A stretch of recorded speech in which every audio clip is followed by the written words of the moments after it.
Hello મિત્રો, નમસ્કાર, જય Hind, Vande Mataram. Job government information ચેનલમાં સ્પર્ધાત્મક પરીક્ષાની તૈયારી કરતા ઉમેદવાર મિત્રોનું હાર્દિક સ્વાગત છે. મિત્રો, તાજેતરમાં ભાવનગર મહાનગરપાલિકા દ્વારા વિવિધ સંવર્ગોની ભરતી સંબંધી કોલ લેટર ડાઉનલોડ થઈ રહ્યા છે. તે સંબંધી મિત્રો એક મહત્વપૂર્ણ જાહેરાત પ્રસિદ્ધ કરવામાં આવેલી છે. ટેકનિકલ આસિસ્ટન્ટ, ઇલેક્ટ્રિક અને જુનિયર ક્લાર્કની જગ્યામાં વધારો કરવા બાબત સૂચના પ્રસિદ્ધ કરવામાં આવેલી છે.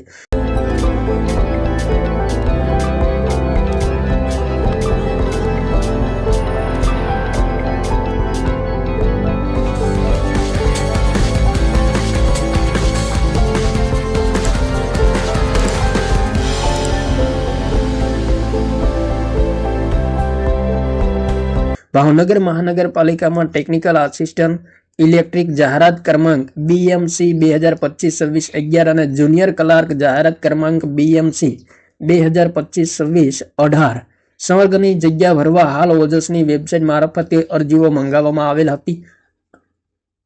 હાલ ભાવનગર મહાનગરપાલિકા દ્વારા આ સ્વર્ગોની નવી જગ્યાઓ મંજૂર કરવામાં આવેલ છે તથા બઢતી આપી ખાલી પડેલ જગ્યાઓના કારણે અગાઉ આપેલ જાહેરાતમાં જગ્યાઓનો ઉમેરો કરવામાં આવેલ છે.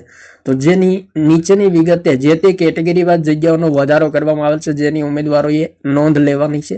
તો જગ્યાનું નામ મિત્રો અહીંયા આપેલું છે, ટેકનિકલ આસિસ્ટન્ટ ઇલેક્ટ્રિકલ, જેમની ભરવાપાત્ર કુલ જગ્યા 4 છે, જેમાં બિન અનામત વર્ગના સામાન્ય 3 જગ્યા છે, સામાજિક શૈક્ષણિક પછાત વર્ગ માટે 1 જગ્યા છે. ત્યારબાદ જાહેરાત ક્રમાંક છે 18 જુનિયર ક્લાર્ક, જેમની કુલ ભરવાપાત્ર જગ્યા 30 છે, જેમાં જનરલ કેટેગરી માટે 11 જગ્યા છે, મહિલા ઉમેદવારો માટે 4 જગ્યા છે જનરલ કેટેગરીમાં, આર્થિક રીતે નબળા વર્ગમાં સામાન્ય 2 જગ્યા છે, સામાજિક શૈક્ષણિક રીતે પછાત વર્ગના SCBC ના ઉમેદવારો માટે સામાન્ય 5 જગ્યા છે અને મહિલાઓ માટે 2 જગ્યા છે, અનુસૂચિત જનજાતિ ST માટે સામાન્ય 3 જગ્યા અને મહિલા માટે 1 જગ્યા છે, અનુસૂચિત જાતિ SC માટે સામાન્ય 2 જગ્યા છે, માજી સૈનિકો માટે 2 જગ્યા છે અને શારીરિક ખોડખામણ એટલે કે દિવ્યાંગ ઉમેદવારો માટે 2 જગ્યા છે.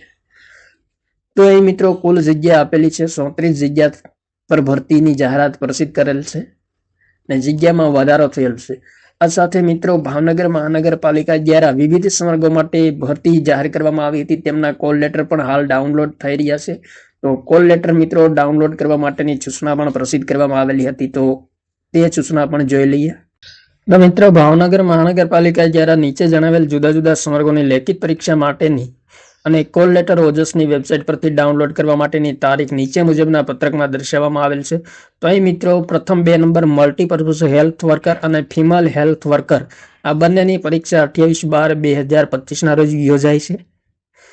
અને ત્યારબાદ મિત્રો આગામી સમયમાં કઈ પરીક્ષા બાકી છે તે તમામ વિગતો આપેલી છે.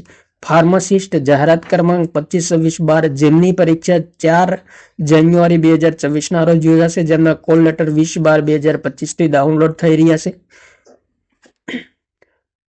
ત્યારબાદ ટેકનિકલ આસિસ્ટન્ટ સિવિલ, જેમની પરીક્ષા 4 જાન્યુઆરી 2024 ના રોજ છે. ટેકનિકલ આસિસ્ટન્ટ ઇલેક્ટ્રિકલ, જેમની પરીક્ષા 4 જાન્યુઆરી 2024 અને નાયબ કાર્યપાલક ઇજનેર સિવિલ, જેમની પરીક્ષા 4 જાન્યુઆરી 2024 તેમજ સ્ટાફ નર્સની પરીક્ષા 4 જાન્યુઆરી 2024. તો આ તમામ સંવર્ગોના કોલ લેટર છે મિત્રો ઓલરેડી 20/12/2025 થી ડાઉનલોડ થઈ રહ્યા છે અને છેલ્લી તારીખ મિત્રો 4 જાન્યુઆરી 2024 છે. ત્યારબાદ મિત્રો જુનિયર ક્લાર્ક જાહેરાત ક્રમાંક 25-26-18, જેમની પરીક્ષા 11 જાન્યુઆરી 2024 ના રોજ યોજાશે અને કોલ લેટર મિત્રો 30/12/2025 એટલે કે આજથી ડાઉનલોડ થવાના છે. ત્યારબાદ સેનેટરી ઇન્સ્પેક્ટર જાહેરાત ક્રમાંક 25-26-9, જેમની પરીક્ષા 18 જાન્યુઆરી 2024 ના રોજ યોજાશે અને તેમના માટેના કોલ લેટર 5 જાન્યુઆરી 2024 થી ડાઉનલોડ થશે. તો આ મહત્વપૂર્ણ સૂચના પ્રસિદ્ધ કરવામાં આવેલી હતી. ત્યારબાદ મિત્રો ભાવનગર મહાનગરપાલિકાની જુદા જુદા સંવર્ગોની અભ્યાસક્રમ પ્રસિદ્ધ કરવામાં આવેલ હતો. તે પૈકી સ્ટેનોગ્રાફર ગુજરાતી અને સ્ટેનોગ્રાફર અંગ્રેજીનો અગાઉનો અભ્યાસક્રમ રદ કરી નીચેની વિગતો ધ્યાને લેવાની રહેશે.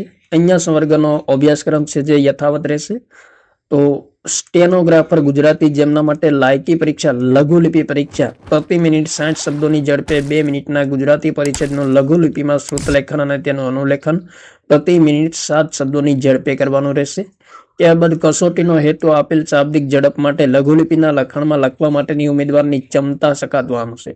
કસોટીનો પ્રકાર લઘુલિપિમાં ઉમેદવારના કૌશલ્યની ખાતરી કરવાનો છે. લઘુલિપિમાં જરૂરી કૌશલ્ય ધરાવતા હોય તેવા ઉમેદવારોને મુખ્ય પરીક્ષા પ્રવેશ માટે પાત્ર જાહેર કરવામાં આવશે અને મુખ્ય પરીક્ષાની યોજના અને તેને વિષયો આપેલા છે. તો પ્રશ્નપત્ર એક ગુજરાતી રહેશે, જેમાં ભાષા પ્રભુત્વ અને કોમ્પ્યુટરની જાણકારી, વર્ણનાત્મક અને હેતુલક્ષી પ્રશ્નો રહેશે. પ્રશ્નપત્રનું માળખું 100 ગુણનું, સમય 2 કલાક 120 મિનિટ રહેશે, જેમાં નિબંધ 10 ગુણનો રહેશે, સંક્ષિપ્ત લેખન 10 ગુણનું, પત્ર લેખન 2 પત્રો 20 ગુણના, ગુજરાતીમાંથી અંગ્રેજી ભાષાંતર 10 ગુણ, અંગ્રેજીમાંથી ગુજરાતી ભાષાંતર 10 ગુણ, અંગ્રેજી વ્યાકરણ 20 ગુણ અને કમ્પ્યુટર અંગે પાયાની જાણકારી ઓફર છે તે સંબંધી હેતુલક્ષી પ્રશ્નો 20 ગુણના રહેશે. ટોટલ 100 ગુણ થશે.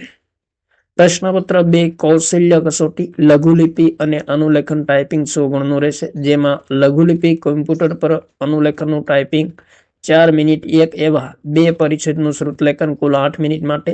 શ્રુતલેખનની ઝડપ ગુજરાતી લઘુલિપિમાં પ્રતિ મિનિટ 75 શબ્દ અને અનુલેખન ટાઈપિંગ માટેનો સમય કુલ 60 મિનિટ રહેશે. ઉમેદવારોએ મુખ્ય પરીક્ષામાં મેળવેલ ગુણ પરથી તેમનો આખરી ક્રમાંકન નક્કી કરવામાં આવશે અને બંને ફકરાના કુલ 100 ગુણમાંથી 90 ગુણ અને અનુલેખન માટે 10 વિરામ ચિહ્નો માટે વગેરે માટે ફાળવવામાં આવ્યા છે. દરેક કેસમાં લઘુત્તમ 20 માર્ક સુધી આપી શકાશે. ત્યારબાદ 0 માર્ક્સ આપવામાં આવશે. ત્યારબાદ સ્ટેનોગ્રાફર અંગ્રેજી જેમની પરીક્ષા પદ્ધતિ, લાયકી પરીક્ષા પદ્ધતિ, લઘુલિપિ કસોટી વિશે માહિતી આપેલી છે. પ્રતિ મિનિટ 80 શબ્દોની ઝડપે 2 મિનિટના અંગ્રેજી પરિચ્છેદનું લઘુલિપિમાં શ્રુતલેખન અને તેનું અનુલેખન પ્રતિ 7 મિનિટ શબ્દોની ઝડપે કરવાનું રહેશે. કસોટીનો હેતુ આપેલ શાબ્દિક ઝડપ અને લઘુલિપિ લખાણમાં લખવા માટેની ઉમેદવારની ક્ષમતા ચકાસવાનો છે. જરૂરી કૌશલ્યો ધરાવતા હોય તેવા ઉમેદવારોને મુખ્ય પરીક્ષામાં પ્રવેશ માટે પાત્ર જાહેર કરવામાં આવશે. તો પ્રશ્નપત્ર 1 અંગ્રેજી ભાષા પ્રભુત્વ અને કોમ્પ્યુટરની જાણકારી, વર્ણનાત્મક અને હેતુલક્ષી રહેશે. તો પ્રશ્નપત્રનું માળખું 100 ગુણનું રહેશે અને સમય 2 કલાક. નિબંધ પ્રકારના પ્રશ્નો 1 10 ગુણનો રહેશે, સંક્ષિપ્ત લેખન 10 ગુણ, પત્ર લેખન 2 પત્ર 20 ગુણના રહેશે, ગુજરાતીમાંથી અંગ્રેજી ભાષાંતર 10 ગુણ, અંગ્રેજીમાંથી ગુજરાતી ભાષાંતર 10 ગુણ, હેતુલક્ષી પ્રશ્નો વ્યાકરણના અંગ્રેજીના જેમના 20 ગુણ રહેશે અને કોમ્પ્યુટર અંગેની પાયાની જાણકારી જેમના 20 ગુણના પ્રશ્નો ટોટલ 100 ગુણ થશે. કૌશલ્ય કસોટી 6 ગુણની રહેશે, જેમાં લઘુલિપિ અને કોમ્પ્યુટર પર અનુલેખનનું ટાઈપિંગ રહેશે.